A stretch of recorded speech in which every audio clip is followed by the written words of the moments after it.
I was joking yesterday that at every like Zoom symposium, it's like awkward, and then someone's like, "Well, it's 12:04."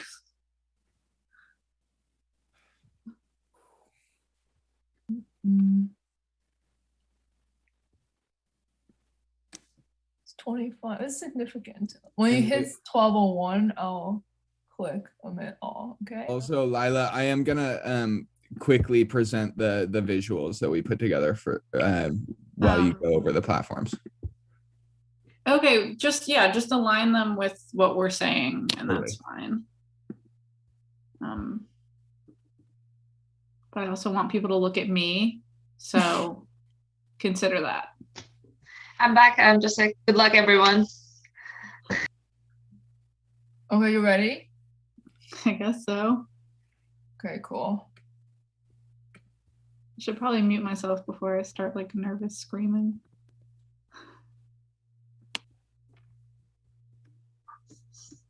That image you have looks like one of those Apple emojis. Wait, the what? All right.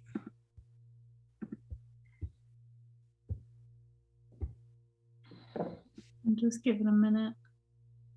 Hello, everyone. Hello.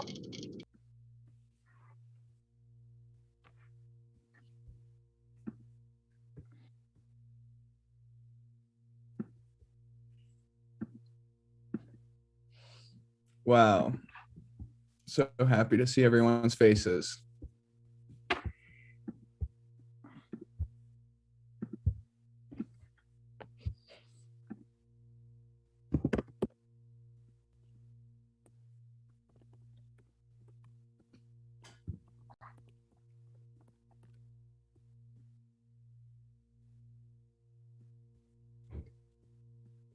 So I think we can get started, and as people trickle in, they will join us. So welcome, everybody. We are so excited to welcome you to our inaugural Anthropology and Design exhibition. My name is Lila Doris. And I'm Oscar Fossum. And we are part of a group of anthropology students from the New School for Social Research who've organized this event. Just a bit of housekeeping before we get started. The Zoom portion of this event, which is taking place over 3 different platforms, which Oscar will explain later, is being recorded for archival purposes, but it won't be shared publicly. If you would like a recording of any part of the day, just email adx@newschool.edu and we'll help you out. So a little bit about how we got here. Our working group emerged from an informal conversation we had after one of Shannon Mattern's anthropology and design classes last fall. We loved the interdisciplinary projects that everybody was thinking about and saw an opportunity to create a platform for the larger anthropology and design community within and beyond the New School. In order to encourage multimedia approaches to conducting anthropology and design work during a pandemic, we created this virtual exhibition space to showcase the many forms of creative work being done in this field. We wanted to build something together and see what would happen given our virtual constraints, uncertain futures, and opportunity that we felt like we had to think through big changes as they were happening. This dream became a reality through our virtual exhibition space, in which you'll find a variety of student projects that explore and experiment with anthropological and design research methods. You will also be able to find all of the student work that was submitted on the catalog of our ADX website, which is linked in the chat. We asked participants to submit work that responded to a world that is visibly facing intersecting global crises of public health, climate emergency, financial disparity, political turbulence, and technocracy. We feel like the need for collaboration between anthropologists and designers to make conscientious interventions is urgent. So we wanted to create a space for students to interface, share work, and collaborate outside of disciplinary silos. We were right when we assumed that this would be a lively, fun, and creative process, and we're so glad that you are all with us at the exhibition today. This exhibition provides a virtual reality room where presenters and attendees may gather, spectate, and discuss works being shown. Among our ranks, we have video projects, audio, photo, 3D, text, essay, web-based, and multimedia projects spanning a range of topics, including ethnographic community engagement, material studies, and critical and speculative design projects. On that note, we'd like to take a few moments to appreciate everyone involved in the making of this event. First, we'd like to acknowledge our organizing team of volunteer student workers. In addition to my co-host Lila Doris and myself, Oscar Fossum, the ADX team consists of Layla Lynn, Clemente de Althaus, Elif Getchiatan, Ayodamala Okunsende, Ann Kummer, and Natalie Diabru, who you will be hearing from throughout the afternoon. Most importantly is our very own visual wizard and second-year anthropology MA, Elif Getchiatan's birthday. So we hope that this can be a good little birthday gift for Elif today. Outside of our working group, we'd like to extend our gratitude to our faculty advisor, Professor Shannon Mattern, who's the heart and soul of anthropology and design programming at the New School. Shannon works tirelessly to connect us with resources, networks, and ideas that surpass disciplinary silos and expectations regularly. After years of Shannon's informal work managing the anthropology and design programming at the New School graduate studies, just this February, the anthropology and design minor was officially approved for graduate studies at the New School. We hope that the ADX can be a celebration of the foundation that Shannon has built for us here and inspire future generations of interdisciplinary engagement within and beyond the New School. We wouldn't have been able to make this exhibition possible without the work of the New School's X Reality Center, which are here with us today. Maya and her team worked with us to build our VR space and are helping us throughout the afternoon. This event was also made possible in part by the New School for Social Research MA Project Grant and Dean's Conference Fund. And last but not least, thank you to all of you who submitted your work to be shown today in our inaugural Anthropology and Design exhibition. Among our ranks, we are joined by a mixture of MFA, MA, PhD, postdocs, and even of our projects were submitted by students in various departments at the New School for Social Research and the Parsons School of Design. We also have colleagues joining us from Brandeis University, Carnegie Mellon University, Goldsmiths University of London, Illinois Institute of Technology, New York University, RMIT, University of Chicago, and the University of Washington. Throughout the day, you'll see a variety of projects from disciplines such as media studies, art history, creative publishing and critical journalism, textiles, design and technology, transdisciplinary design, environmental studies, anthropology, and more. Finally, the virtual nature of our exhibition makes this a great platform for alternative or experimental deployments of technology in anthropology and design-based works. As you roam through the gallery spaces later, you'll see video projects, community engagement workshops, product design, 3D renderings, and multimedia web projects, to just name a few. So I'm going to pass it over to Oscar, who will take you through a little bit about the day. Okay, great. Okay, so let's go over the agenda and share our resources for the rest of the event. The event is being held simultaneously on several platforms. So if you get lost at any point in the day, you can always navigate back to an active Zoom room linked through our website, which I just included in the chat. Our main point of meeting for the event is here on Zoom. So if you review the link that was just shared in the chat, you'll notice that we've included the links for the Zoom rooms that we'll be using today. So feel free to get back in there and we'll have links to the other VR gallery spaces and YouTube live streams, etc. Next up, starting at 12:30 are our gallery-based presentations. This portion of the event will run for 90 minutes. So presenters, you have been assigned to one of the 3 galleries in our VR exhibition space. You should have received an email about that earlier this morning, as well as earlier this week on Sunday. There are 11 projects being presented in each gallery, which means that each project, either solo or group-based, has about 7 minutes to present their work. We want to make sure that every project gets fair and equal time. So we will alert you when you have 1 minute left of your 7. And we must be firm about moving forward if you've exceeded your time. And hopefully we'll have a little time at the end of the gallery-based presentations to conduct more casual conversation and trade ideas. For moderators, each gallery space will have 2 ADX moderators to manage the schedule and assist with any technical issues. We'll also be joined by an XRC representative to help assist with technical issues. At Gallery 1, your moderators are Lila and Layla. In Gallery 2, your moderators are Anne and myself. And in Gallery 3, your moderators are Elif and Clemente. During the gallery-based presentations, we will open up the VR exhibition space to ADX participants first. Because of traffic capacities in the VR space, we ask that all of you who are attending as spectators to please allow ADX gallery presenters to enter the VR space before you attempt to. As spectators, you may travel between the gallery or galleries of your choice. Again, you can navigate to different gallery-based presentations through the ADX website linked above in the chat. There will also be a YouTube live stream that will be broadcasting 30 minutes in each gallery. If you'd like to join the event from within the VR space as a spectator, please feel free to make your way to the YouTube live stream, or you can join in through the Mozilla Hub space if there's room. If there's not room to add an additional avatar, feel free to join as a spectator in any of the VR spaces as well. At 2 p.m., we will be joined by Dr. Laura Forlano from the Institute of Design at the Illinois Institute of Technology. Dr. Forlano will be hosting a workshop and reviewing some readings that she has shared in advance. The workshop at 2 p.m. required advanced registration.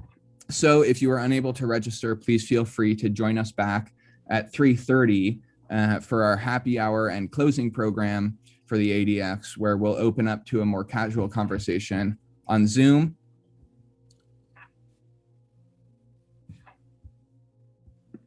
And we'd love to open up space for questions from the ADX participants or attendees now.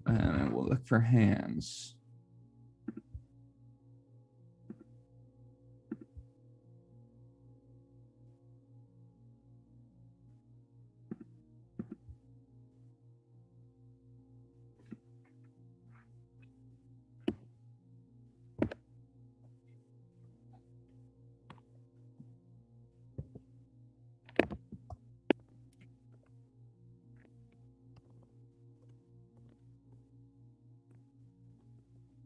Okay, I'm seeing a hand from Rosemary.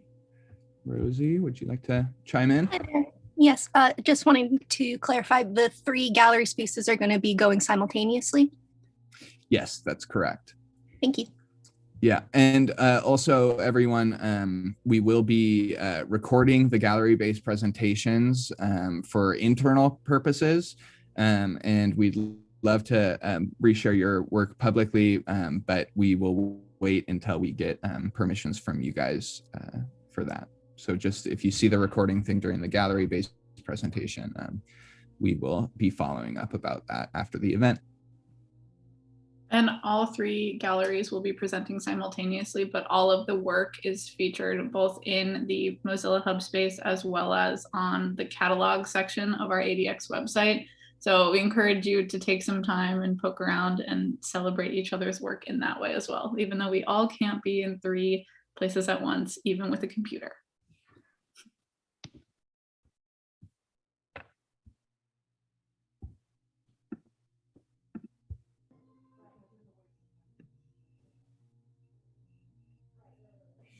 The workshop be recorded for later viewing.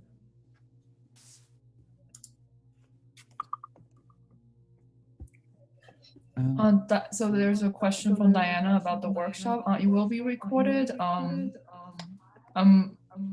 think we're not sure if it will be publicized yet, but yeah, I can share that with you if you can't attend. Like, it's totally okay to share internally.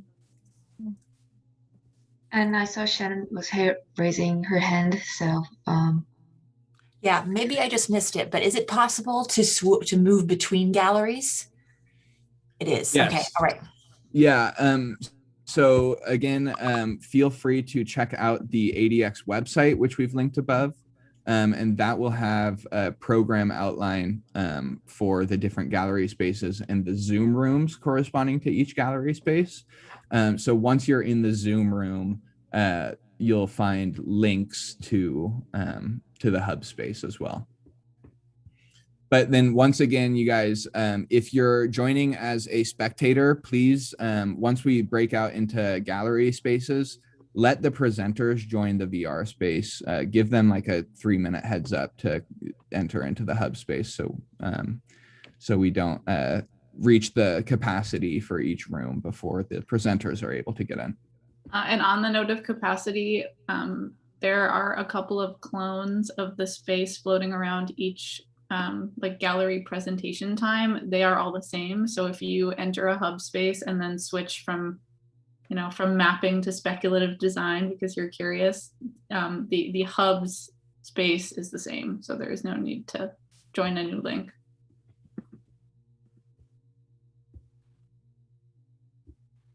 And you'll have access to all of the galleries through those links, which we will be sharing.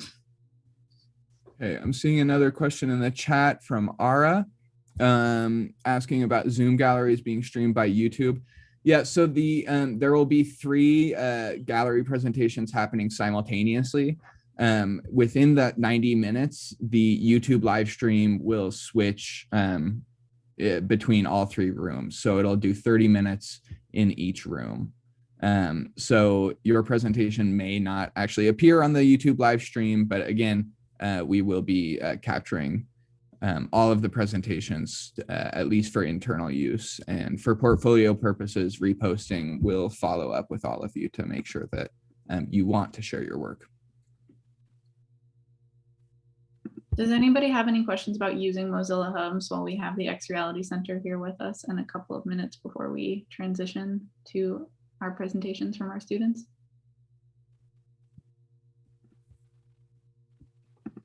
Colin, go ahead. Yeah, just related to the Mozilla Hubs, I'm curious, as presenters, is there any need for us to be in the X Reality Mozilla Hub space to give our presentations, or is that just for us to examine other people's projects?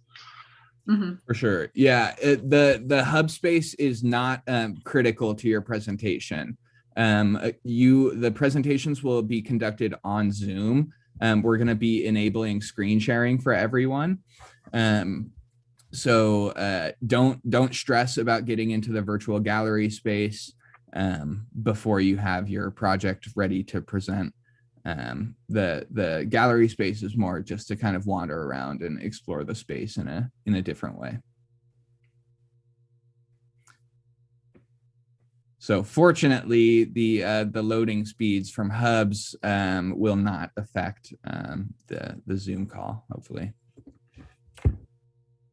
And I'm going to go ahead and send out the links to the hub spaces to our participants in an email right now. We'll spend a couple more minutes fielding questions, and then we'll move into our gallery spaces. My suggestion while trying to get into the hub would be to use Google Chrome as a browser. Throughout my experience, I noticed it works the best. So, but if you don't have Google Chrome, the other hubs will also work. Like the hubs will continue to work, but for best experience, Chrome is better.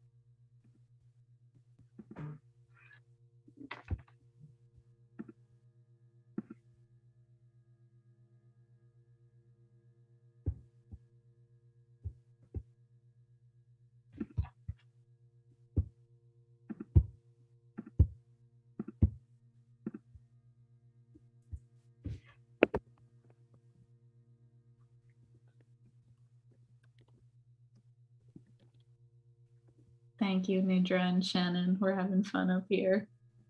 And so we'll begin the process of getting everybody into their gallery spaces for our next steps. But if anyone has any questions about our process of getting here, our thought process behind using Mozilla Hubs, or any general questions before we kind of set off into the next 90 minutes of learning and sharing together, now is also a good time for that. Or if we just want to, head over and stop staring at ourselves, we can do that too.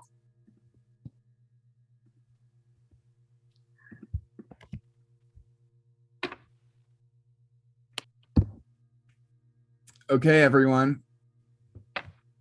Well then, without further ado, please make your way to the gallery of your choice, and we will see you shortly. Yeah, and just want to say, like, if anyone who's in gallery 1 or is intending to go, that's this one, so you just stay.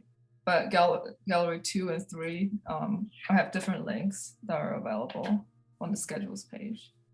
Yeah, and just as a verbal reminder, group 1 is projects surrounding autoethnographies, mapping, and more, moderated by myself and Layla Lynn. Group 2, gallery 2, is projects surrounding material culture, sensory, anthropology, and more, moderated by Anne and Oscar. And gallery 3, group 3, is critical and speculative design and anthropology projects, moderated by Alif and Clemente. So these are loose groupings. You'll find rampant connections across all of the projects. We wanted to just try to make it manageable to navigate.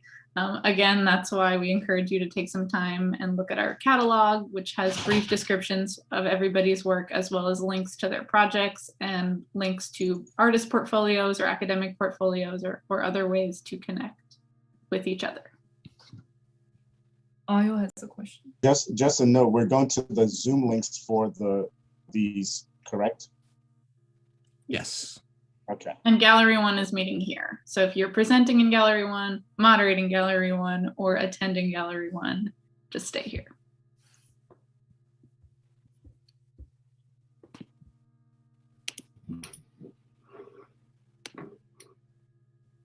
Great. I'm glad we can start a little earlier because of how we have to account for our intro and stuff. So, anyway. Okay, I'm gonna make my way over to gallery 2, where I'll be a moderator. Good luck, moderators and presenters, and see you all at 3:30, if not sooner.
Justin, no. Justin is definitely here.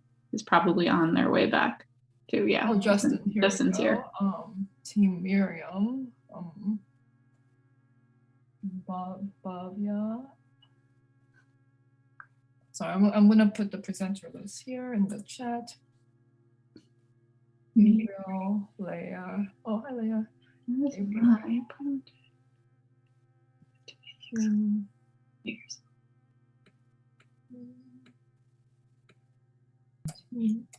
Yeah.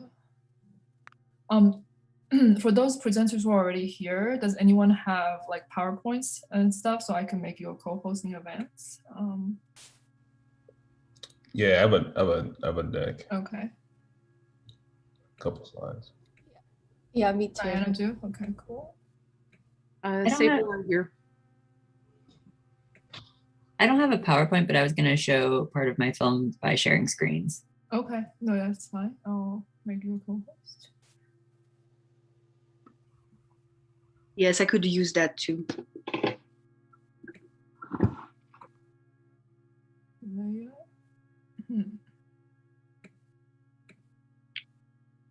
Okay, I mean, people will keep trickling in, but I think we can start and take advantage of the 5 extra minutes.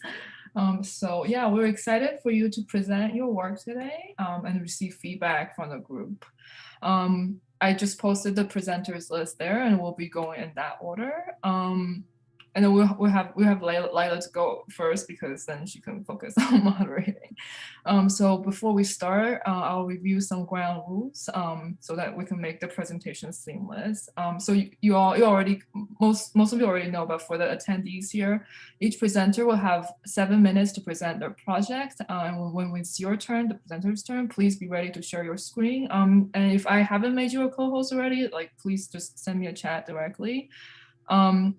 And you are in charge of your 7 minutes. That includes the presentation and feedback. So, so if you want feedback, please like wrap it up a little sooner. And we'll provide a 1-minute warning. And yeah, and then we'll move on after that. So knowing that the time is extremely limited, is really not a lot. We really encourage that you share your contact information if you want participants to contact you later with more questions or more comments, and so that the conversation can go. You can also go on in the chat. We want to encourage that. And yeah, and then from now until later, when you're not in the Zoom session, we really encourage you to explore our virtual gallery. I know Oscar said that he'll send you links, but I'm also gonna try to make it available on the schedule page, like in a few minutes, a little bit later. So yeah, again, it's already recording. We'll be recording these gallery-based presentations. For now, it's for archival purposes, but I think we're going to reach out to you for permission if you want to make it public. And we're happy to share upon request, just privately. And this exhibition is a space for peers to share work and get feedback. And with such a diverse range of projects, we're confident that everyone has something unique to contribute today. So this is the vibe that we want to kind of build for this group. So if you have any questions, please either you can send a message directly to everyone or to us directly, Lila or me. So yeah, Team Miriam. Yeah, I'll make you a co-host. Okay, so Lila, do you want to kick off the presentations? Sure. Well, will you time me, please? Yeah, I'm gonna open. Okay. All right. Can you all see my screen? Nope, that's not right. Hold on. Already looking a fool. I made a joke yesterday about how no one can share their screen without looking a little bit silly, and I feel included in that. What do you see right now? Do you see text? Yes. Yeah. Okay, great. So I wanted to include a project I developed for Shannon Mattern's Anthropology and Design class last fall. It is called Can the Landscape Be Liminal? Experimenting with Land Art Experiences Across New and Unexpected Environments. And this project was motivated by 2 things that were very relevant to me last November, which were fear and claustrophobia. So I wanted to look outward and kind of rethink about what it means to be a person in space now that space looks and feels so different in response to a pandemic where you couldn't really go outside. So I'm going to read this passage. In his essay, Experimental Geography, From Cultural Production to the Production of Space, American artist, geographer, and author Trevor Paglen introduced the term experimental geography. He explains that this means practice that takes on the production of space in a self-reflective way. Practice that recognizes that cultural production and the production of space cannot be separated from each other, and that cultural and intellectual production is a spatial practice. Moreover, experimental geography means not only seeing the production of space as an ontological condition, but actively experimenting with the production of space as an integral part of one's own practice. If human activities are inextricably spatial, then new forms of freedom and democracy can only emerge in dialectical relation to the production of new spaces. I wanted to take this inquiry without guarantee and try to experiment with creating new spaces, new ways of being within a space, into a landscape that I already existed in, which was my bedroom. Paglen writes that the task of experimental geography then is to seize the opportunities that present themselves in the spatial practices of culture. To me, the opportunity is this new reordering, reconceptualization, and rapid redesign of space that many human beings are undergoing due to COVID-19 best safety practice. So I took inspiration from Robert Smithson's Spiral Jetty and Walter DeMaria's Lightning Field. And what I did was take some of the scalar and phenomenological experiences that inspired those works and wanted to see if I could translate those through my bedroom and see how that would translate into me like feeling myself in space and then kind of looking outward to see what that could mean for design of encounters in space beyond. So I have videos of me. I won't play them, they're long, but I made a spiral jetty in my bedroom and I tried to produce a grid, like a Walter DeMaria's Lightning Field, where the whole point of it is to insert yourself into a landscape and feel how small you are. But I did a complete inversion of that and made a smaller grid that was lightning based and then felt extremely big. And then I have a list of questions. I'm kind of working on some more projects that think about that suspension in between public and private space, and you know, the famous Anne Marie Willis ontological design. We design the world and it designs us back. So if anyone in this group has any thoughts about thinking through public and private space through art or through health or through anything, I would love to hear it and connect with you. But I will send a link to this project, which is hosted on Shannon's website for the class, as well as on the ADX website. So I'm gonna stop sharing. I don't know how I am on time. 3 minutes? I don't know when you sent that. Right now? Okay. I think I'm gonna release the speaking privileges to the next presenter. But I am doing a lot of thinking through scalar and phenomenological experiences of self in space through material and through design.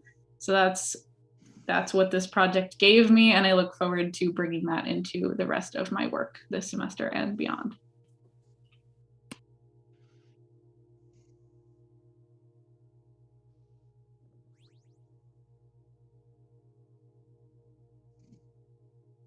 Okay, so yeah. Okay, well, you're surrendering your time. I said I was. Okay, yeah. Feel free to, I know this is it's like kind of lightning round, so feel free to use the chat to continue communication, because it sometimes takes a while to think about, reflect on what people just presented. So Justin, do you want to go next? Sure, let me share my screen here. Let me open up the chat. All right. So hello, everyone. So my name is Justin Walker. So I'll be presenting today with my colleague, Victoria Williamson. So we developed the Tiny Stories About Freedom project along with Alexandria Renhifo and Lavanya Julanaya, with guidance from our faculty advisor, Dr. Laura Forlano at the Institute of Design at the Illinois Institute of Technology.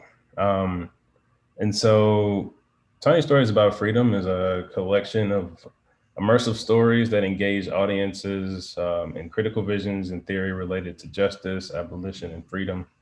And these stories were developed using what we're calling the freedom futuring method. So it's a proposed method for collective futuring in a way that's rooted in autoethnography and auto theory. And so you'll all be able to browse through our speculative stories in the gallery today. So we wanted to spend some time today talking more about the method that we use to create those.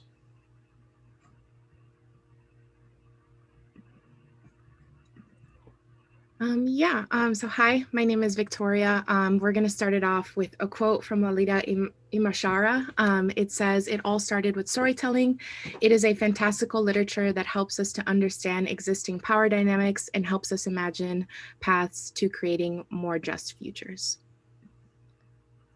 And then moving on to our framework. So over the course of this project, we developed a 5-step method to collective futuring, utilizing auto theory, autoethnography, and design futuring practices. This method enabled us to collectively bring theory and our embodied experiences together in a way to imagine new futures. So we have still evolving. This method, our freedom futuring method, is still evolving, but it has 5 core steps. Researching grounding theory, autoethnographic research and writing, building bridges, creating collective fragments, and futuring through storytelling. So researching and grounding in theory, our process began by collectively researching practices and approaches to abolition. And then we developed a statement that helped us frame our process. So we are a speculative future project that explores the manifestation of carceral cages in society and imagines new alternatives. We are centering our imaginations on values of radical care and rehumanized empathy. Then our next step is autoethnographic research and writing. Moving away from research, each of us, because there's 4 of us in our team, we wrote autoethnographic vignettes around our own experiences that were in some way related to the research that we conducted. And then we built bridges. So we built bridges across our vignettes in an effort to find connections to our theory and our concepts and tied our stories together. And then we created what we called collective fragments. So once our bridges were identified, we created short scenarios related to each vignette from which to future. We termed these scenarios collective fragments, and our approach was inspired by Stuart Candy's The Thing of the Future game. And from there, each member of our team created a fragment of each creative prompt that we developed together. And then finally, futuring through storytelling. At this stage in our process, we had created 4 fragments related to each of our autoethnographic vignettes. Each team member wrote a short story where new futures could be imagined and concepts from the scenarios that we brought together could be weaved into the stories. And then we intentionally chose to show these through oral storytelling because of the intimate and social form of communication that oral storytelling amplifies. And so our approach really kind of essentially uses auto theory and autoethnography as a foundation for futuring. And I would imagine a number of folks in this group probably have an idea of what those are, but I'll just kind of define them for everyone. So we're defining auto theory as the commingling of theory and philosophy as a mode of critical and artistic practice, and then autoethnography is using self-reflection to connect personal experience to cultural, social, and political meaning. And so this approach really enabled us to collectively ground ourselves in theory, our own lived experiences, and the lived experiences of the rest of our teammates as a way to anchor the new futures that we created. And so for us, it created a deeper sense of care and connection to the theory around abolition and each other. And so it helped us to create a greater sense of community among ourselves through the sharing of our stories and kind of a critical analysis of our own collective lived experiences. And so kind of with that, we really just wanted to kind of open the floor up for thoughts on the method or any questions that you all may have for us. So.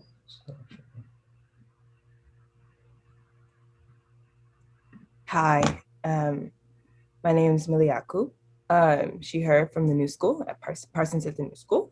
I'm just wondering how you just briefly mentioned about how your work began to strengthen relationships between you all. And I really do think like abolition is a practice of learning how to be together.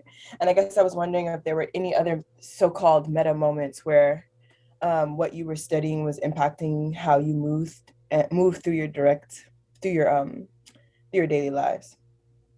Yeah, I think, and I'll let Victoria answer this as well. But I think for me, so there was this kind of coming together of the four of us as individuals, but then I think this work, and especially abolition, connects to a lot of the other work that I do. So I think at the same time, I was doing a project with an organization who supports and advocates for those in prison and and abolishing those. And so this work informed that as well.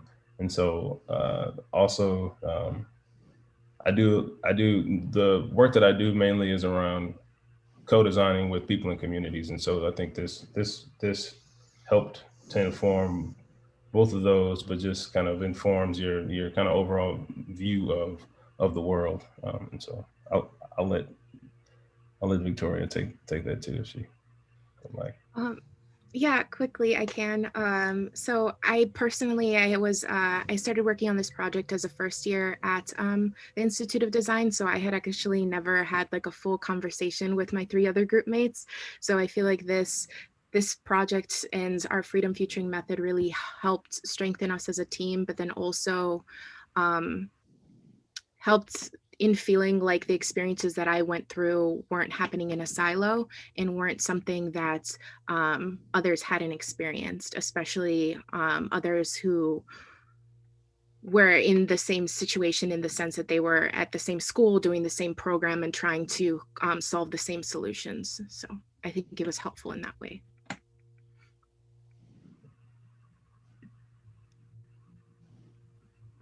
Okay, well, this is great. And there's a question by Kim in the chat about, I also haven't really heard about all the 3 until very recently. So maybe if you want to share like, resources later, feel free to enter into the chat.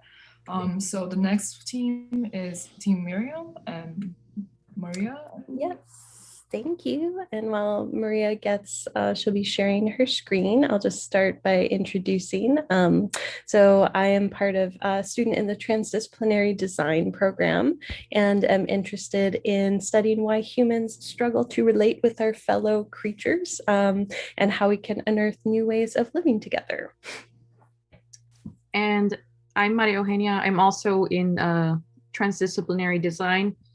Interested in understanding how humans relate to nature, and I come at it with a background in visual design, urban design, and landscape architecture. So we can get started. Yeah.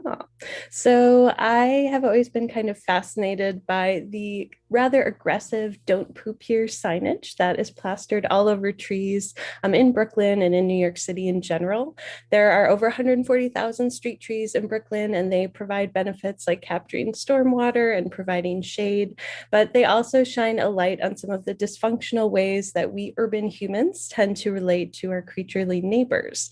So for example, urban trees are often alone. In the wild, trees are hyper-connected creatures, communicating and sharing nutrients with one another through their root networks. But in the city, we tend to see them as isolated, fenced off on tiny plots of land called tree wells.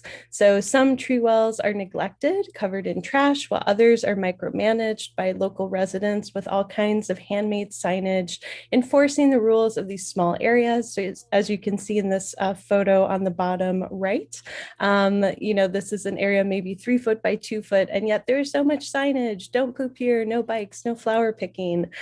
So all these tiny signs actually raise huge questions that Maria and I have been investigating.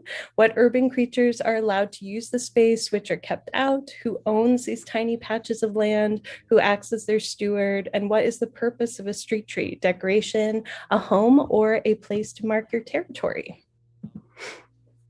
So how did we get here? Why are instances of nature in the city so hopelessly isolated? And in reality, there's been many movements in city planning. It's a practice dating back to ancient times. But we'll see that American cities are mostly influenced by the modernist movement in architecture. And with its rectilinear layouts and very grand top-down design, modernism's ethos can be reflected really in this one quote from Le Corbusier: "The design of cities was too important to be left to the citizens." So that kind of tells you a lot. If most cities are not even planned for pedestrians, then much less are they going to be planned for animals, plants, and other, all the other wonderful organisms in a fully complex ecosystem. So beyond decoration, there's been little concern given to nature and trees in modern cities. Mm-hmm. And so since September, we've been photographing tree wells and signage across many neighborhoods in Brooklyn. We've then analyzed the photos, kind of trying to pick out individual features of the different, signs, like what tone is being used, what's kind of the general characteristics of each of the tree wells, and then coding them and trying to kind of see what categories of behaviors and beliefs emerged. So from those, we then created this, what we're calling a Brooklyn street tree typology. So we unearthed 9 categories, and these are kind of composite sketches that show some of the common sort of human tree creature interactions we saw. The goal of this work is not necessarily to design a better tree well or better signage. Our hypothesis here is that if you look closely at how Brooklynites in this case are interacting and managing these tiny green spaces, perhaps we can learn something about how we are managing or mismanaging larger ecological questions. So the tree well is a site of investigation that allows us to kind of unpack some of these embedded assumptions humans have about their creaturely urban neighbors. And in a way, then this is less about tree wells and more about kind of what are some of the common dysfunctional views that we're seeing, in this case, amongst Brooklynites. So you can view the full typology in the exhibit, but Maria will walk us through a few examples. Okay, so zooming in on this one, of all the signs that we documented, this typology is really the most prevalent. Dogs are known to use peeing as a form of signage, a way to signal their comings and goings. They're marking their territory this way. On the other hand, humans are marking this territory with signs and threats of getting in trouble or surveillance. But we question, who do these green spaces really belong to after all? Regardless of who legally maintains the space, it's clear through all of these unofficial and handmade signs that Brooklynites are stepping forward and acting as stewards, or in some cases, enforcers of these spaces, and dictating who may or may not use them. Another typology, which contrasts quite a bit, instead of having a more micromanaged approach, these tree wells suffer really the opposite.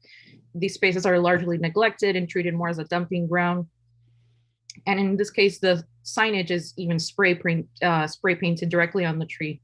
And so it was important when creating these typologies that they legibly represent each type. So we did play with scale and the quantity of the signs to make them stand out more in color against the background. There also had to be some speculation in representing cramped roots through this kind of cross-section form, just because it's something we don't usually get to see, and so we don't usually think about it. So we wanted to bring that up. Finally, we also thought it was important to include other organisms and dogs using these spaces as they do. One of the rarest documented cases that we have are these dog welcome signs, or bunny crossing signs. And so in this particular type, we see a different treatment through these small interventions of maybe a different kind of relationship between urbanites and the natural environment. And so overall, we want to stress we're not suggesting that there should be dog poop or pee everywhere. The typology, we're really aiming to spotlight this as a micro issue and then in a way reconceptualize a multi-species use of urban spaces. So we're aiming to recognize trees as important nodes in a much wider web that we also belong to. If only we could, as they say, see the forest for the trees. So we're wondering, how does this typology help us reimagine cities and streetscapes on the small scale? And I think we're out of time. So yes, but that is it. Yes. Thank you guys so much. And feel free to chat us any comments. So thanks everyone. Well, thank you. Next one is Bhavya, but I'm not sure if she's here. Are you here? If not, we'll move on to Diana. Yeah, let's go to Diana first.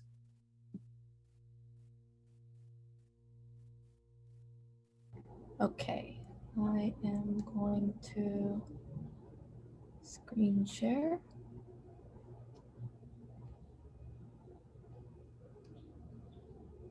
Okay. Hi everyone. I'm Diana. I'm joining from Pittsburgh, Pennsylvania. So for my master thesis at Carnegie Mellon, I collaborated with underserved community members to come up with participatory way to distribute public funding we got. For this exhibition, I kind of formatted my insight into 3 different ways: inquiry for design, inquiry through design, and inquiry into design. To mention some of the influential theoretical foundation for my design project first. I'm just gonna go through really briefly. These are some of the wonderful thinkers I leaned on to understand critical consciousness, co-design mindsets, and why we need participatory process for decision-making, for social innovation and social equity. But really, my real learning came from the community. One of the questions asked at the start of co-design process that is so limited in resource and time is, who do we invite? I wanted to make sure that there was a diverse set of voices, so I used this traditional methods. I hope you guys can hear me. I just got a little unstable sign, but okay, I'll keep going. So I used a persona with a little bit of twist. So I first selected different types of knowledge that I saw in my generative research. I tried to really push that meaning of knowledge across class, different identities and worldviews. And while I was doing this, I noticed there was some existing hierarchy between the types of knowledge. So through 2x2, a knowledge dominance on one axis and collaboration style. And I try to balance sharing knowledge and collaborative personality appropriately. So using this method, I created a persona, a set of persona to recruit our co-designers. And this way, these persona preemptively mitigated the power imbalances. And I realized that creating persona for recruitment process early on kept us focused and honest to this vision of why we do co-design, to bring in diverse set of voices. So initial inquiry for design helped me design a recruitment process. Design can also use to inquire through a culture. During this process, I realized that many of the backstage design activity that we use as a designer can be turned into co-design activity. To give an example, I went through an affinity mapping with the community to come up with come up with some of the core design qualities for local businesses. First, I introduced a bigger concept and purpose of the affinity mapping, which was to synthesize. And I talked about how these processes bring multiple ideas together without eliminating one opinions by looking at the core characteristics of discussions. And when we went through this activity, I was amazed by how effective it was. One of the things I did was, rather than using design jargon such as affinity mapping, I simply asked community to kind of look at the group and look at the different post-its and group the related ideas together. Now, after the grouping, we looked for any one post-its that was most representative of that group. And if there wasn't any, we kind of discussed further to came up with one. And the last and most important thing I gained from this whole project is how design existed in the real world. I noticed that during the planning phase, I contrasted to my assumption. A virtual board with moving cursors was just too foreign for community members to jump in this time-constrained place. So I noticed that during during the planning phase, okay. So I decided to make a physical booklet for the workshop. As a facilitator, this became my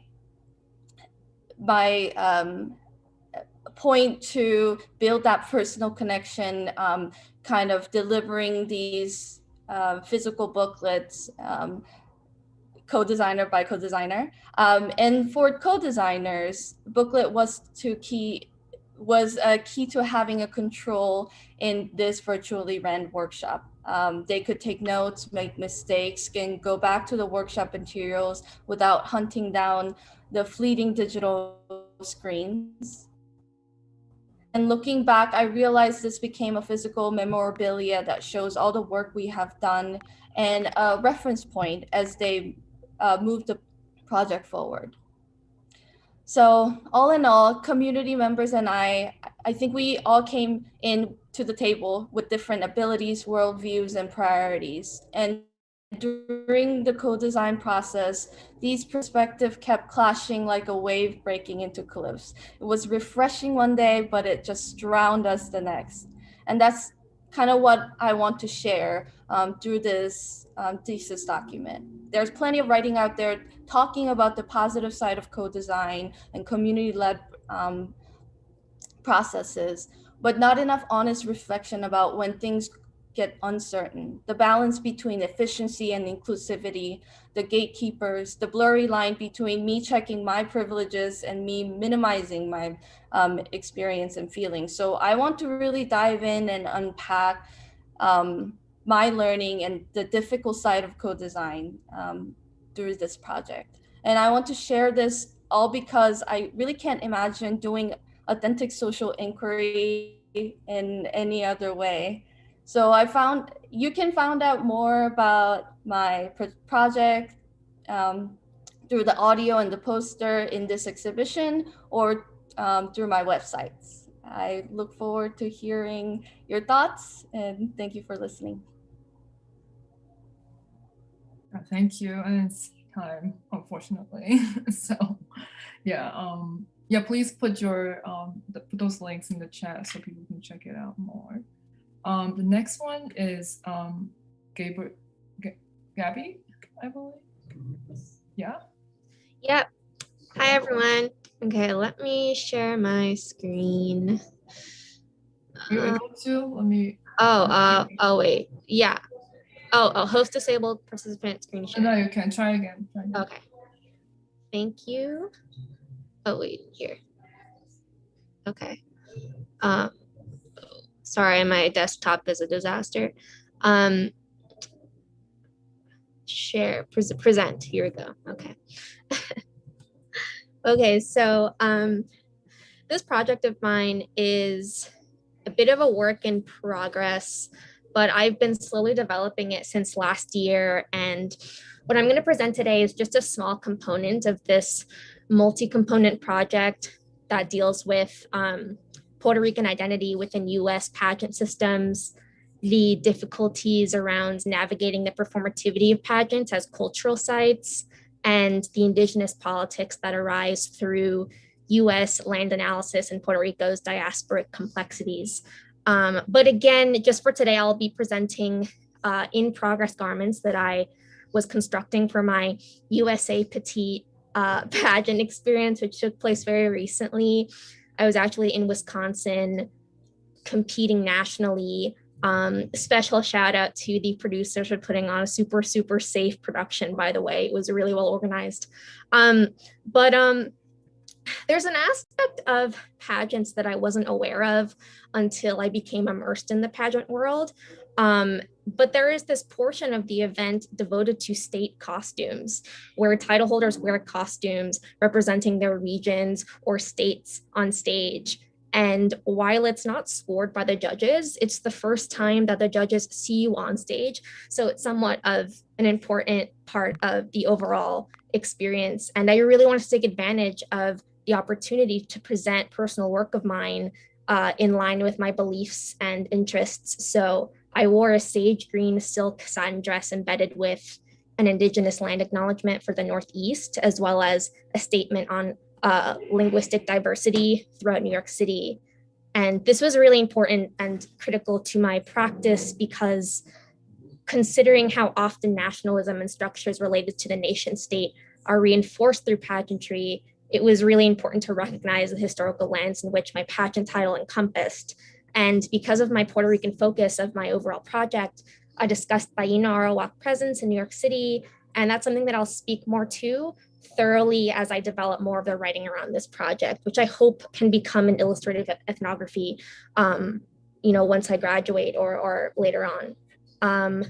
But so yeah, this is the dress that I wore on stage, and you'll see like in the corner, that's me on stage.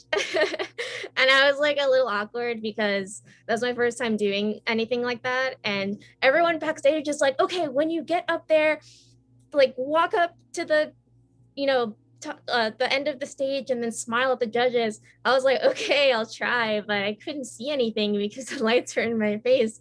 So I don't know if I was looking at the judges, but my walk definitely improved between that portion of the competition and then later on, like the next day when we had to do evening wear and all of that. So yeah, it was definitely an experience. And then so here the image on the left is part of, I'm hoping that it could be an image that I can include in the illustrative ethnography that I am working towards. But for now, this has been used in a zine that was, well, it hasn't been published yet, but it's part of a zine that's being developed by Flux Factory, which is this New York-based art space that's located in Long Island City.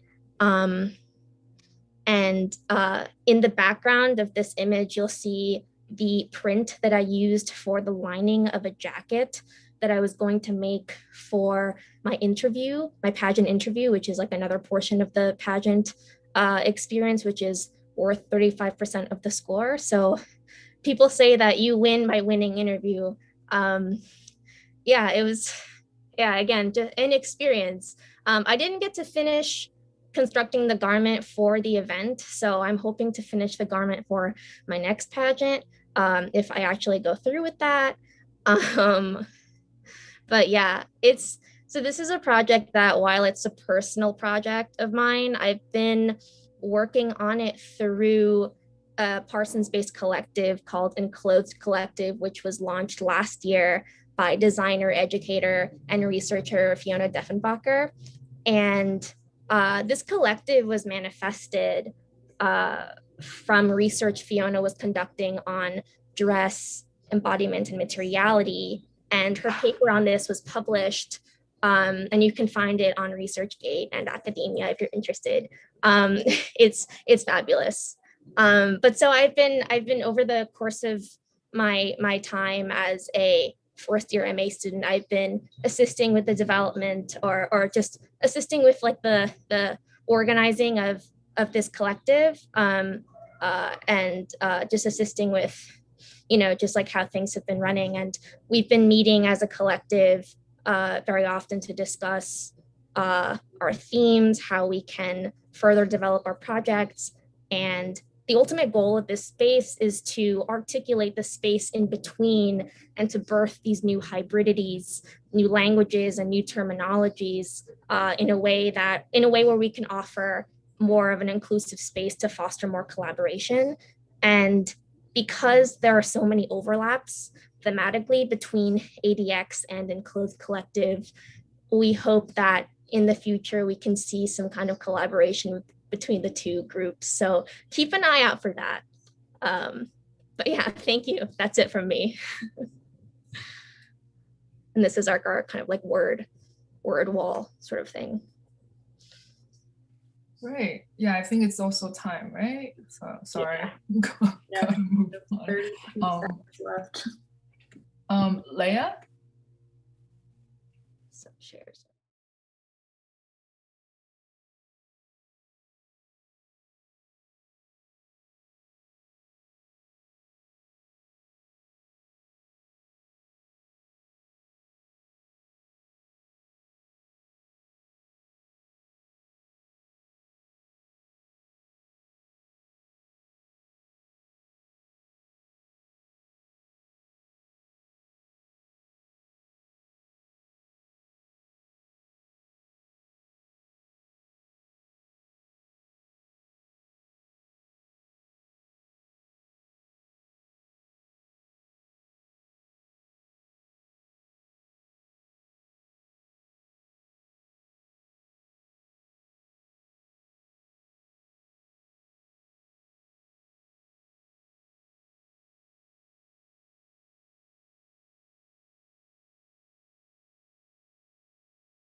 In order to symbolize queer dyke sexual practices, erotica, and longing. All of the lace is handmade bobbin lace, whether it is smaller and bigger, used with two different kinds of bobbins, which we can see here. So these are the smaller ones that I use to create the sensors with, and these are my larger ones for the electroluminescent wire that I create out of silicone. And I will also show, this is the version that I'm working on now. This is a very small version of it. This is Le Pompe, beautiful Venetian lace. I'll go back to this. So in this exhibition, I'm showing an early version of the work, which features a torsion pattern designed completely digitally. Torsion is a more common generic version of bobbin lace, but it's very common and geometric. It's great. So all of these choices are made in order to situate this work within the research of queer culture, making queer tools, large fleshy finger-shaped bobbins out of silicone, and the small visibly DIY, blatantly queer bobbins that can be mixed and matched to express the mood of the lace maker. This is the one with Mean Cunt. Now I'm working with my letter gay pair. I had, I think, Sleazy Femme at some point. So yeah, I have about 60 different versions of them. The environment itself attempt to break the hierarchy of art and viewer and remaking it into two bodies in conversation. The shape of the environment resists the straight constructed environment, stable, square, firm. Instead, it is unstable, round, and ever shifting in visibility. The light patterns coming through the work are not enforced on the participant, rather they are to be discovered by them through touch and understanding that the current running through their body is an integral part of the environment. And I think it's amazing that bodies conduct electricity and then you can create, you can transfer current through that. The combination of their body and the environment is that which creates a complete, singular, and intimate experience. So in this work, I reference off the ideas suggested by Aaron Sorkin in his book, Queer Space, published in 1999. In this book, he goes to define queer space as a hybrid one, combining the natural and the man-made, a transitional space which allows and asks for behaviors not possible in non-queer spaces. In this work, I attempt to do the same by making blurry hybrid space objects that focus on temptation as well. The lace is very much traditional lace, whatever traditional means, yet it is completely untraditional and perhaps unrecognizable as lace. Is this queer lace then? Lace is structure defined as an open work type style. This is literally the only definition of lace, open work or full of holes, is defined by its void and is as much defined by its void as through its matter. Queerness existing in the margins and shadows is to exist in the void of the lace. This environment being completely made of lace, perhaps actually it's a garment. Is the participant actually wearing the environment or are they entering a very large item of clothing? Ultimately, looking at the work on its own, one could overlook all of these questions and aspects and see them as random and perhaps just odd design choices. This is what's known as queer coding. This work can pass as non-queer, as most queer works that do not have explicit sexual activity or what is considered gender deviance as defined by cisgender people, important. However, as queer people have done for decades, if not centuries, we codify our work so it can exist among the non-queers, yet still communicate to those who know how to decipher it. Yeah, that's it. Thank you for your time. And if you have any questions for me, yeah, you can drop them and I will continue to work on this project and finish it in 3 weeks. Excellent work. Excellent. Thank you for sharing, Lila. You have 1 minute on the clock, and it looks like Professor Okunsende raised his hand. Io, was that on purpose? No, that was by accident. But I do love the exploration, the topological exploration that's happening with lace here. Yeah, it's fascinating work. Thank you so much. Thank you. Yeah, I'm good at giving my extra few seconds to the next person. Wonderful. Thank you, Lila. Another inspirational project. Okay, next in line, we have Jonathan Nguyen, and then followed by the team of Anna, Yulia, and Noor. And then Benny Jong is third up on that list. We can be in touch. Okay, Jonathan, are you ready to present? Yeah, I'm ready. Hey, the floor is yours. Thanks. I just wanted to say thank you to the ADX team for having me. So today I'll be presenting my paper, The American Culture of Face Masks, which is published by the American Anthropological Association in the most recent issue of the Journal of the National Association of Student Anthropologists. For my fieldwork, I employed a dual approach, combining both in-person and virtual ethnography, along with dialogic participant observations. I conducted my in-person ethnography at an Albertsons supermarket in the San Gabriel Valley, a BLM protest in downtown LA, and my virtual ethnography at a CVS pharmacy in South Central LA by following a peer's experience in the store in the beginning months of the pandemic. So the pandemic and the later protests have forced us to create and perform rituals to survive and accomplish our daily necessities. Face masks have become the facilitator of all activities done outside the home. This article of material culture has been associated with different social values around the world. In East Asian countries, wearing a face mask is a selfless act for the community and the family, an act of collectivism. Although very uncommon in America before the pandemic, unlike in East Asia, face masks have become a newly integral part of our lives. So my paper seeks to address the following question. What is the American culture of face masks? I've concluded that in the US, the reasoning behind wearing a face mask seems to be more individualistic and paternalistic. And I hypothesize that this perspective is due to the fear and misunderstandings about the coronavirus. From my observations, LA residents have mainly worn surgical face masks or N95 respirators, although one informant, Rose, reported seeing a crocheted face mask, a full hazmat suit, a motorcycle helmet, and many different gas masks at our local Albertsons. Perhaps a person's rationale to wearing a large tactical full gas mask is to purposefully invoke fear so that others stay away from them and they therefore have no risk of infection. Very individualistic. Rose reports having some fear when going to the supermarket, but not so much because we live in a primarily Asian neighborhood. She says that when she sees those crazy masks, she's shocked for a moment and has increased fear, not so much for infection, but rather for her safety. Since the outbreak of COVID-19 and President Trump's renaming of it as the China virus, there have been reports of over 100 anti-Asian hate crimes in LA County alone, adding to many people's, including my informant's, anxieties. My second informant, Laura, carried me with her on FaceTime during her visit to a CVS pharmacy. As Laura waited in line to pay for her items, a man walked into the pharmacy without wearing a face mask. The security guard immediately stopped him and ordered him to put one on. When the man tried to interject, he was interrupted by the guard, who now held out his hand and yelled back the same order. After the security guard's paternalistic gesture, the man swiftly left. A table a few feet away with boxes of face masks remained untouched. By enforcing the mask rule without offering the man a mask, the security guard may have stopped him from accessing medication while also saving those in the store from a possible coronavirus infection.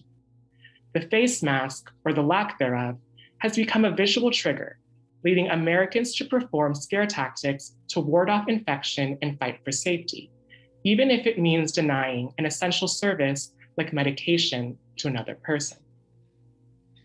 And in response to such paternalism, many Americans took up mass collectivism at BLM protests across the country. From what I observed at a protest at LA City Hall, all protesters had on a face mask and whenever possible, were social distancing. There were also tables set up by volunteers and fellow protesters, providing a myriad of supplies like free surgical face masks. Also, at numerous protests, my informant Laura saw 2 to 3 protesters who brought extra face masks to hand out to others who forgot their own. The genuine care for others is palpable and transparent within the community of protesters. The protesters demonstrate that by helping one another through the simple exchange of a face mask, they can reach their goals while safely avoiding viral transmission, a truly collectivist way of acting. So, along with mass confusion and hysteria, the COVID-19 pandemic has created a crisis of pure versus impure. The coronavirus is deemed an impure condition, while the face mask comes to symbolize purity, even as it reminds us of impurity. Thus, COVID-19 follows the 4 kinds of social pollution Mary Douglas outlined in her book, Purity and Danger. The American people have shown that they know how to avoid others with their outlandish face masks and fear-mongering distancing methods. And sometimes, tragically, this extends to violence, as seen in the rise of racist hate crimes across LA. And as Douglas says about the phenomenology of primitive religions, these religions' followers were inspired by fear, and they were inextricably confused with defilement and hygiene. From my observations of LA residents, the same can be said about all of those subjected to a quarantine and face mask rule during the COVID-19 pandemic. Our former national leader does not wear a face mask, but state government officials and public health officials do. Therefore, it's not hard to guess why Americans would be so confused as to what to do regarding the face mask. The constant spread of contradicting information has created great uncertainty and politicized the face mask. 1 minute. Thus, what I have observed of the American culture of face masks is ruthless. Americans weaponize their individualism in order to ward off potential infection or anything deemed impure. People's reaction to the COVID-19 pandemic and statewide quarantine have established America as a truly individualistic and paternalistic guilt society. Thanks. That's all. Sure. Thank you, Jonathan.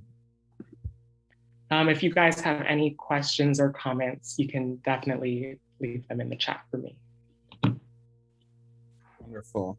Thank you again, Jonathan. Thank you. And next up, we have the team, Anna, Yulia, and Noor. Are you here and ready to present? Yes. Yes. Yes. Hello. Okay, wonderful. And I've got word from Benny Jong that he won't be presenting today, although he is here with us. So following this team, we have Teresa Brown and Ayodamla Okunsende on deck. So without any further ado, Anna, Yulia, Noor, the floor is yours. Okay. Hi, I'm Yulia, and I'm part of, together with Noor, of the MFA Transdisciplinary Design program.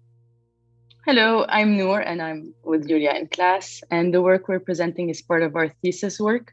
So we welcome you all to Imagining Alam Badil, which translates to Imagining Alternative World, and in this case, an alternative Lebanon. The work you're about to see was co-created by a group of 18 Lebanese negligence refugees alongside Julia, Anna, and I. Negligence refugees, just like me, are part of a Lebanese diaspora who have emigrated from Lebanon due to systemic negligence and corruption in the current government, especially after the August 4th port explosion. So in our work, we ask ourselves, what if we could imagine a world without an oppressive system of the current day, while centering the emotion of liberated joy and hope that we call Faraoist. Faraoist is a neologism that me and Anna co-created from our own languages, Polish, Arabic, and English, that describes this specific feeling when oppression appears to be coming to an end and liberated, joyful world can be glimpsed. The centering of Faraoist in a series of workshops we did in April 2021 was a liberatory process. At the end, one of the participants reflected back to us that, in fact, the only thing that works in Lebanon is an alternative Lebanon, that it's not recognized, that it's not institutionalized, and doesn't have the power to take power. So during the Alam Badil workshop, the negligence refugees were asked to imagine 6 objects and give these 6 objects new names that they co-created. These objects were represented in a tile. The tile, or blot, is a core pillar of modern architecture in Lebanon since the 19th century. They're being erased just like many historical, cultural, and architectural references. We chose to use the blot as a way to bridge current day Lebanon with the imagined alternative Lebanon that they co-imagined. The color we chose evoke vintage Lebanese posters and advertisement in remembrance of the golden era. And it almost serves as a proof that this era existed in a time where the collective memory of Lebanon is constantly threatened. The circular writing that you can find in the middle of each tile says the word Badil, which means alternative. It mimics the current situation in Lebanon that is in a constant loop without any escape. Badil surrounds a word, O, which means or. Participants were challenged to think of an or, an alternative to a current day obstacle, struggle, and oppression. Each tile now represents the object that was co-created during the workshop. It uses cultural artifacts from Lebanon, such as the Lebanese pound, vintage movie characters, and artwork. We're gonna go from the top left to the right, then bottom left to the right. The Zahte pod, it's a soap pod that lets people slide in and slide out easily, sliding in the people that the country needs, for example, tourists, and sliding out the corrupt politicians. The chainsaw, the Manshar al-Istiqlal, or independence chainsaw, is a chainsaw that will cut Lebanon out of its neighboring country, transforming Lebanon into Le Bahamas, so an island. USB-D is a USB that holds the truth about Lebanon's common history that is inserted into each citizen's mind. Now, bottom left, the shoe hello is a magic shoe that anyone can wear. It has the power to make you feel as if you are in someone else's shoe and understand their experiences and be empathetic. The Beirut It's a public space and museum that holds all of the memory of the people that expands with each one's personal memory. It's a looping space that grows with the memory shared. The Shame Drone is a drone that holds people accountable by parading their trash and their dirty secrets over the country. In the case of the Alam Badil workshop, the purpose of centering Farawish is to put the people who have a difficult time imagining liberation, relief, or joy in a setting that allows them to do so. And therefore, it gives them agency over the alternative world that they are building. Participants found this work to be helpful in thinking of change in a different way rather than the traditional way. One of the participants said, "What is happening to Lebanon is so absurd that thinking of change through the Alam Badil workshop and Farawishichi makes it more reachable." And we would like to thank you, and we'd love to spend the remaining of the time hearing your thoughts and reaction. Here is a link to the website that was created through the Alam Badil workshop, and I will share our emails very shortly. Lovely. So this team has about 2 minutes and 20 seconds for questions. So please, and I'm already seeing a hand from Fariha. So please jump in. This looks amazing. I actually have a question about typography. Did you develop the font yourself? Because Urdu and Arabic are unreadable. So yeah, it's Arabic. It's actually based out of the Arabic language. It's a font that exists, but of course we played with it to make it, to mix both languages together, the Latin and the Arabic. yeah, and I mean, I can read it because I speak Urdu. So I love the way you've played with the scene and the sheen. It adds so much like space and allows the word to be more readable. So just so everyone knows, they've done a really good job on the typography. Thank you. It's Fariha, it's called the kashida, that you can add 2 letters to extend their shape to be able to use it and manipulate it. I will tell you on the keyboard where it exists later. That's awesome. Thank you. Yeah. Okay, about 1 more minute for questions. Looking for hands, or if you're feeling bold, just chime in.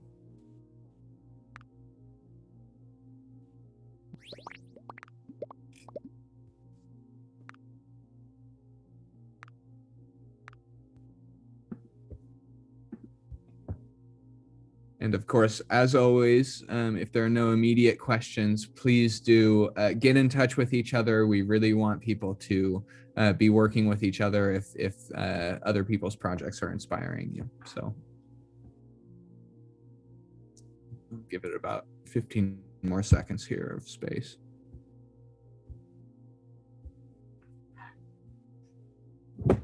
Okay, guys. Excellent work. Thank you for presenting.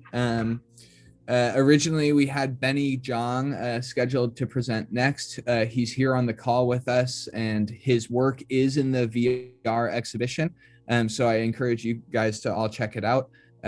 He has a great piece exploring the practice of ikebana in digital forms. So really cool kind of speculative material design there.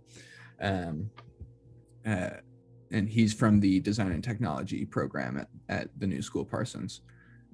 So next up, we will move to Teresa Brown and Ayodamala Okunsende. Are you two ready to present? Yes, we are. So let's go ahead and share our screen. All right, the floor is yours. Works. Okay. All right. So I'm going to let Teresa go ahead and Okay. Yeah, I'm Teresa Braun. So I'm a visual artist, performance artist. I work typically in queer spaces. I do drag. And so I've been collaborating for quite a while, but up next for me, I'm starting my PhD at Concordia University in the fall, and I'm working with transgender oral histories, embedding those into VR spaces and collaborating with artists to create avatars in which to embed their stories. And I'm Ayodamala Okunsende. I'm over at NSSR Anthropology at the New School, and my work predominantly deal with Black futurity. I'm going to be starting my PhD work at the New School in the fall, looking at time and Blackness. So we both have our own respective practices, but I don't want to say it's more like it's an extension of our practice that we do this collaborative performance group called SACRA. And to date, we've had several performances, and just browse over some of them. This one was this oscillator that looks at breath and disgust and desire, and working with ourselves, but also working with strangers. And so these were original ceramic artifacts we made, and then going from being an artifact that sits there to something that's interactive. And this was also right before COVID started, so they took on some extra vibe. So with Sacra, what we do is we do works that sort of interrogate, what do we say, the intimacies of humanity. So thinking about closeness, thinking about fear, thinking about desire, etc.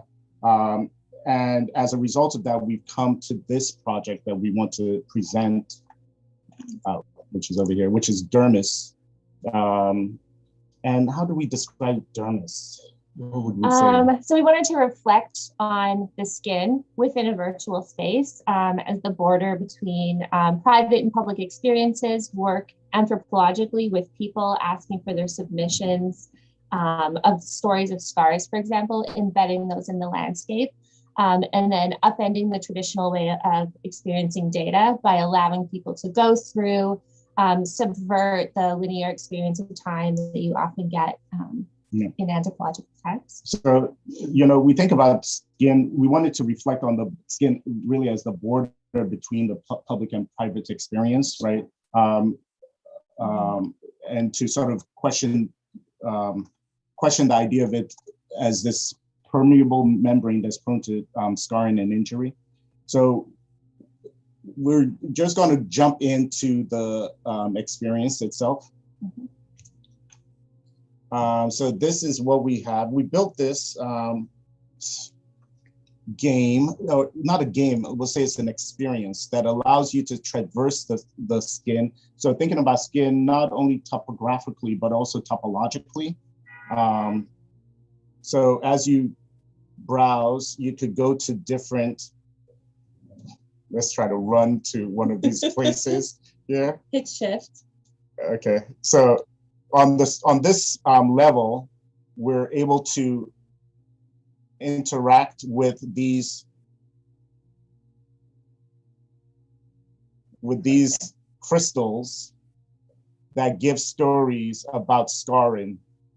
So we requested scar stories from folks, an image of their scar and what the scar means to them. So with this, you're able to go across this landscape and find those stories. So we have some of our stories there as well.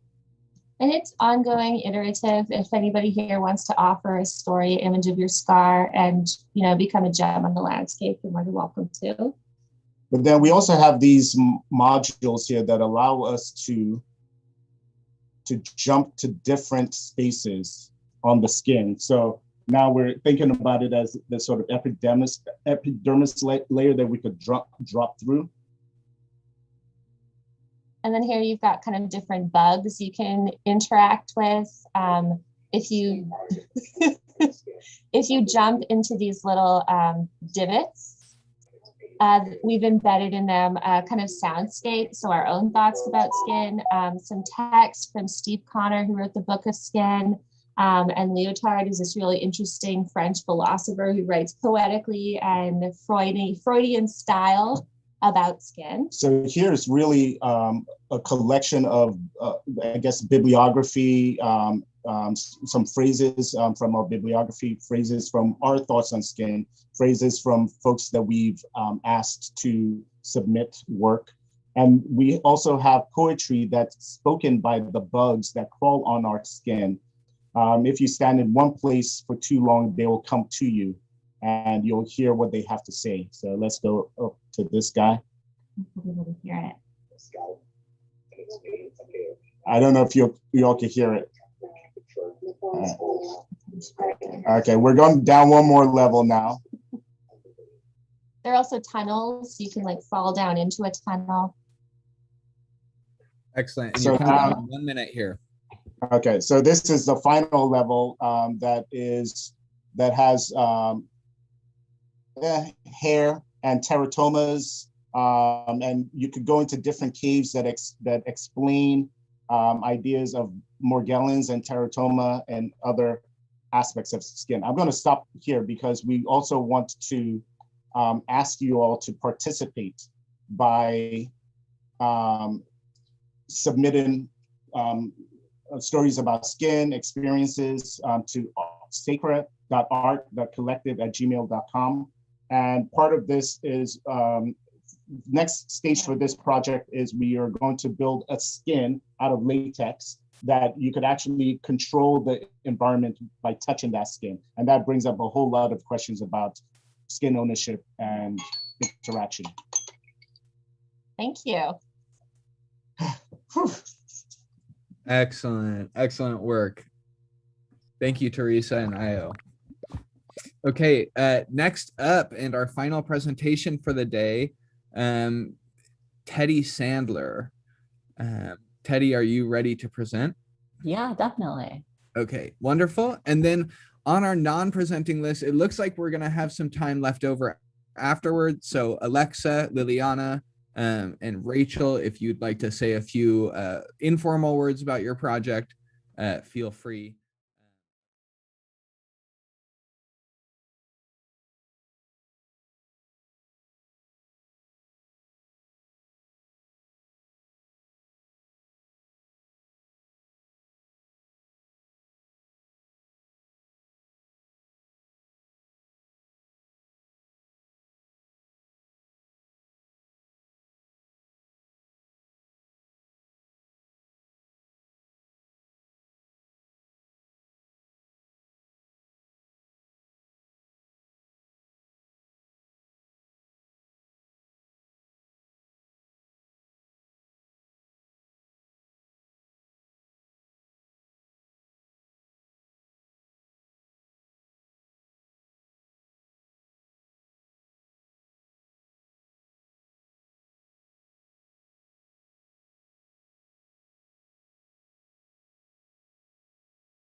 Is that by combining,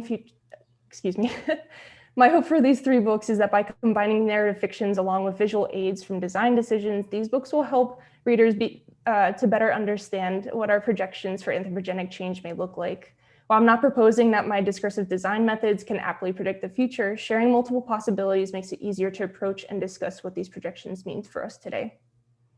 So thank you again for being here. My name is Taylor Miles Hopkins, and if you'd like to have any discussion or contact me later on, my email and website are down in the corner, and I can also put it in the chat as well.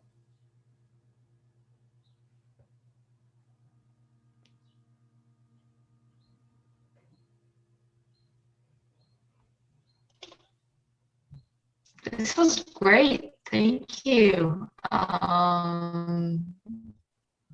Any questions or comments?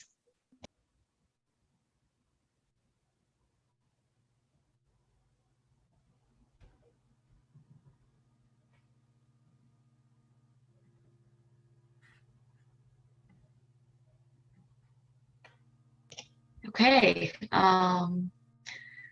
So yeah, thank you so much, Taylor, again. I think it was really interesting. Happy to talk to you later. Hear more detail about the world that you created. So our next presenter will be Chantal. Yeah.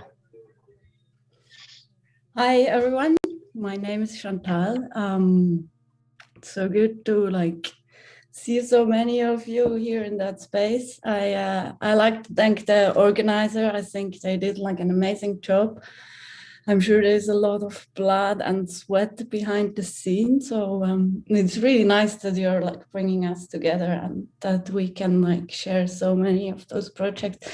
It's been very interesting so far. I'm gonna share my screen. Can you see this? Yeah. Okay. I just gonna like show like some very brief like pictures of my project, which is work in progress, and it's about how to see darkness in a new light. I have to say this is part of my PhD. So I'm doing my PhD at Goldsmiths University, and in the UK you have the chance to do like a practice-based PhD. So the main part of my PhD is practice-based work where I'm using photography and drawings.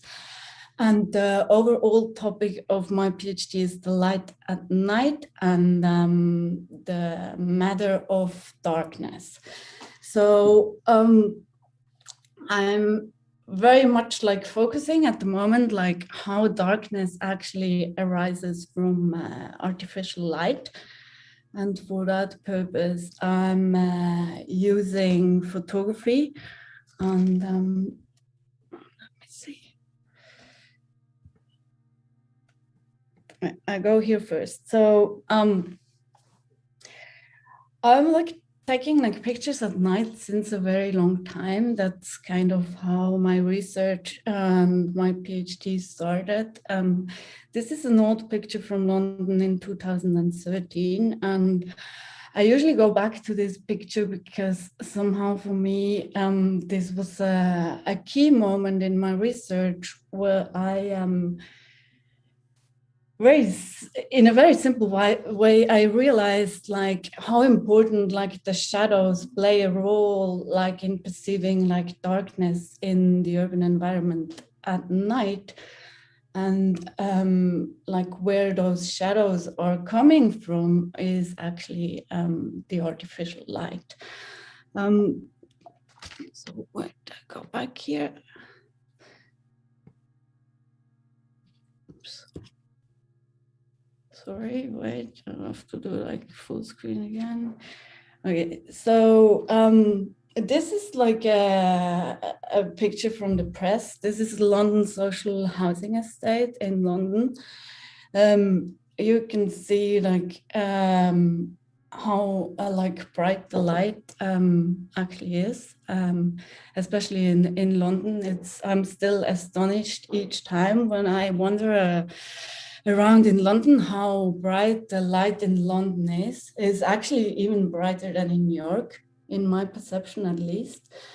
I'm showing this picture because for me it's important that we understand the night not just as like a temporal condition, because for me it's very important that this is like a social, like spatial, like concept and the narrative. So like how the urban night actually is visually like shaped by the artificial light is very key to understand how we perceive darkness and also like the way we understand darkness.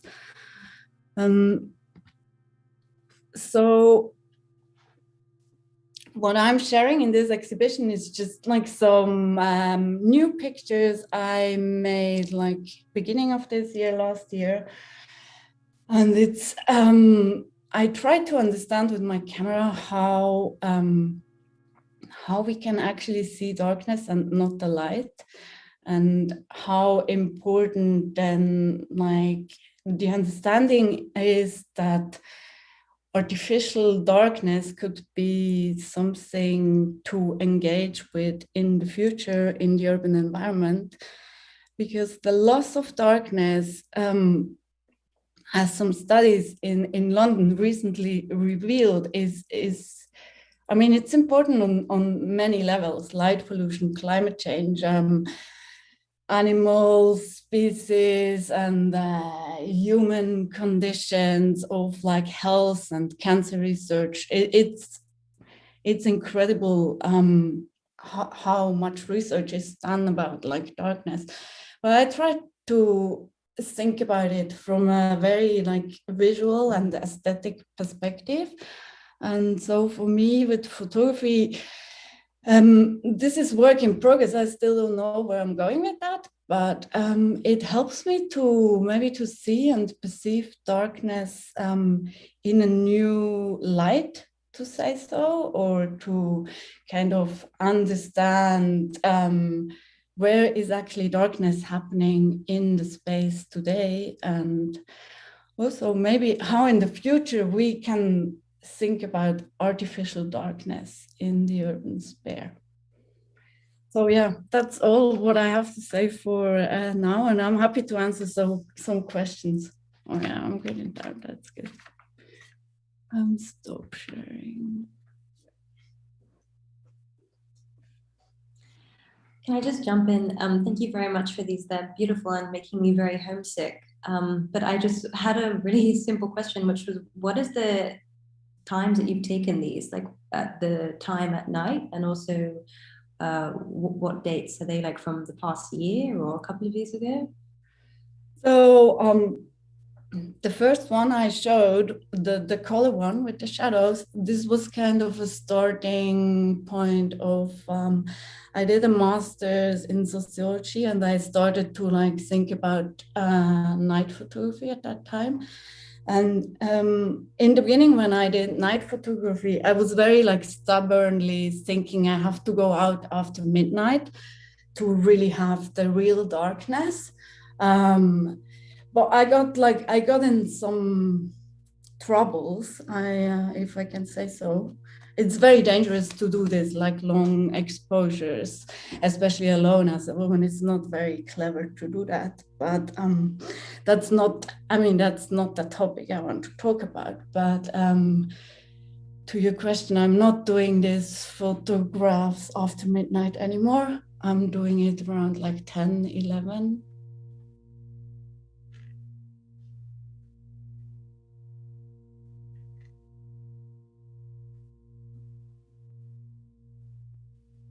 Beautiful. I just wanted to also ask about like capturing the darkness, and I'm sorry if you can hear me clearly or not, but it kind of reminded me of this like thick curtains that we already put in our houses, in our, like at least in bedrooms, in order to, I lived in Istanbul next to an airport, so it was always bright. I couldn't see the skies, or the sky was always constantly red. So we had these really thick curtains to create the darkness. So I know that we already started to create the darkness effect in our internal, how we can bring darkness back to the cities, like how artificial back, like the scale wise, like in a larger scale. How do you think that would work? Maybe that will be my question before going to our last presentation. Yeah, I like this question a lot. I mean, it's fascinating. I think we can actually maybe learn from the interior space, what you just said. And when you think about like theater and cinema, how like those like environments or spaces engaging with darkness, it's very interesting to maybe translate that in the future to like the open public space in urban environments. I don't have like a solution yet, but I think it would definitely be like interesting to think about like reduction, or also to think about how can we actually artificially build darkness as a project. And I think for that, like maybe architecture is, I mean, it's a big part of my research, an interesting way of like thinking about it. Thank you. Thank you. Okay. So our last presenters, but definitely not least, Julianne and Henry. So I hope I didn't butcher your name, but I'm really excited to hear.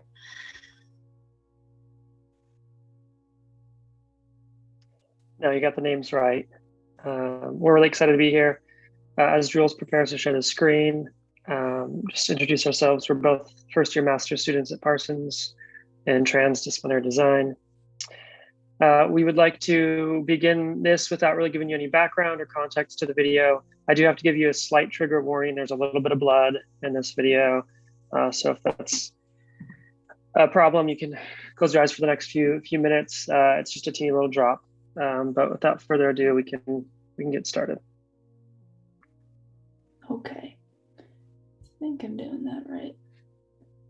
Let me know if you can see this when I go full screen. Yes, we can. So yeah, we're just gonna dive in and show this, and you know, when the video's up, I'll start maybe explaining a little bit.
So we'll, everyone who's here today, like we'll send you follow-up emails when that is available. And please email us if you want. So I think I'll just dive in and start explaining now, just because we have a limited amount of time. But essentially, this is a project Henry and I conducted and it was an experiment in sensory memory, interspecies sensory communication, and sensory conditioning.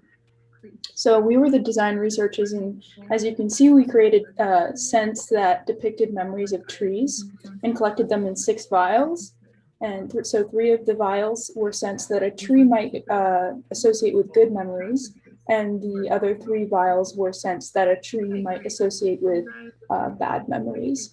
And so we wrapped up the vials just to anonymize the scents, and every day we smelt the vials, and directly after a bad memory of a tree, we would condition ourselves. So we would prick our finger.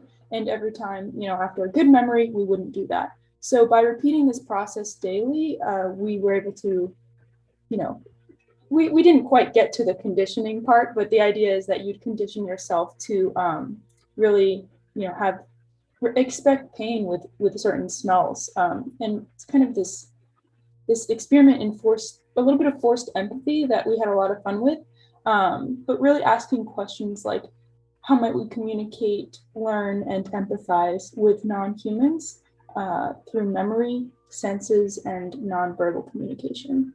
And this is a part of a larger group of projects that Henry and I are working on called Academic Abstractions. So I will let Henry take it over and chat a bit more about those other projects.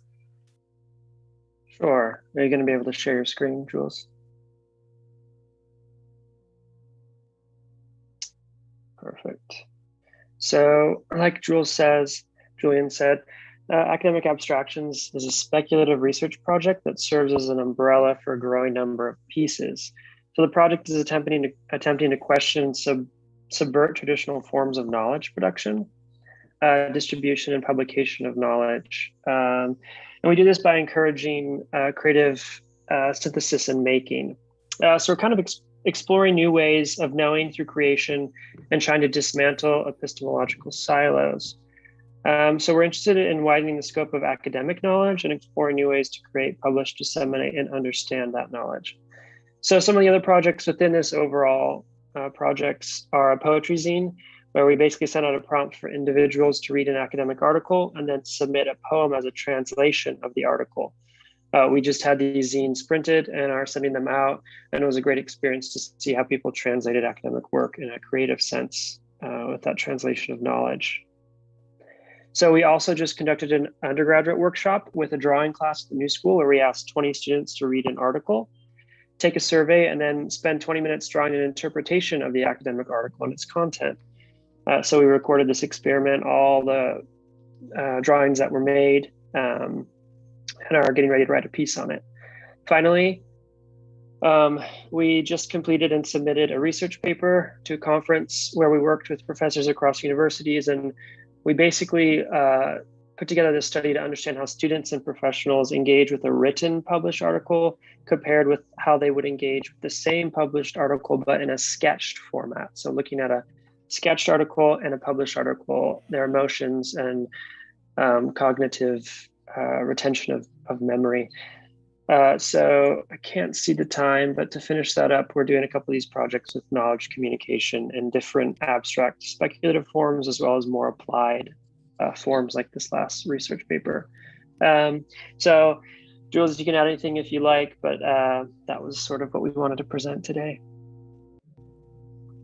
Yeah, I don't have much to add. I'd love to hear if anyone has any thoughts or questions. I guess there's, what articles did you use?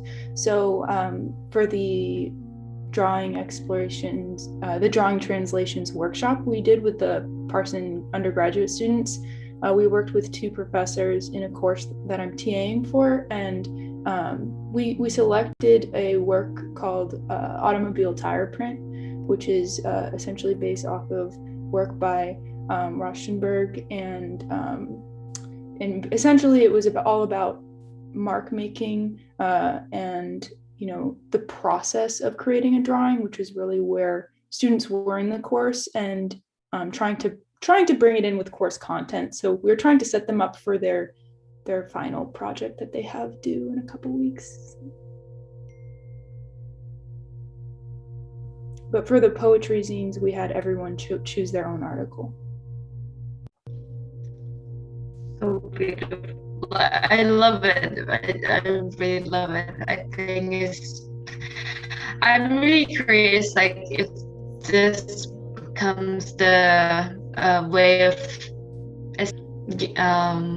especially the draft version you said, Henry, like rather than the finished product, if you had an access to the script version of it, I'm really curious what kind of writing process and also the inner thoughts of the writer itself.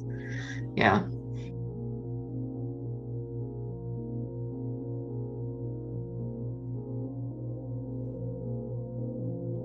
How are we on time, Kamante? We're kind of up now. Yeah, let's have a quick answer, and then we'll wrap up. We'll have then. By the way, at 3:30 we'll have a more relaxed space where we can just like have a cathartic reflection about everything. But yeah, please address quickly the question, and we should move on. Okay. So, and if you were talking about the inner thoughts of the writer. Yes. Okay. So I think it's interesting to be able to see how people understand academic articles and the knowledge they retain from them and how they express that in different forms. And so that's one thing that we're really trying to pull out is how are people interpreting, understanding, and applying this knowledge they're learning? And if they're actually doing it effectively, who's it accessible to? There are many people who just don't understand it, right? It's too esoteric or technical. And so basically their inner thought is confusion. Like, I don't really get this. Is there a different form I could take it in? So maybe I didn't understand your question, but that's the response I want to give. No, it was great. Thank you. Thank you. I totally agree with you. So we are coming to, right, Clemente, like to the end. Yeah, like right now of this session. Yeah. Well, and so what's going to happen now is, first of all, I want to thank you. Should I continue, or would you like to continue? I think I'll grab it because your connection is a little bit. It's a little like cutting a little bit. So to all, just thank you for those who presented and those who attended. Next, basically you can choose to either participate in the workshop with Laura Forlano or explore the virtual gallery space to view all of the projects. And well, at 3:30 we'll have some final words.